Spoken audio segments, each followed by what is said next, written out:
Welcome back po sa channel namin ng aking amigang asawa. At siya ay, anong gagawin mo, amiga? Titikman ang fried chicken ala Max. Yun, fried chicken ala Max. Ayan o. Yun o, fried chicken ala Max. Tingnan mo nga, amiga. Mainit pa. Mainit na mainit yan. At dinaya natin ang ating, hindi natin kailangan palang punta ng Max fried chicken. Di ba? Yung mga laking Max dyan, mga batang 90s. Punta na lang po kayo ng Kuwait. Punta na kayo ng Kuwait, makikita nyo ang Max fried chicken dito. Kahit ito'y Aladon Gidote. Punta kayo Kuwait, maraming chicken dito. Maraming chicken talaga dito. Tingnan mo ano lasa, amiga. Sauce na natin sa may ketchup.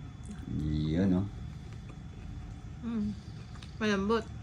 Malambot, syempre. 30 minutes natin pinakuluan yan. Tapos nilagyan nga natin mga pampalasa. Pagkatapos pakuluan, pinatay yung kalan. Tapos pinadry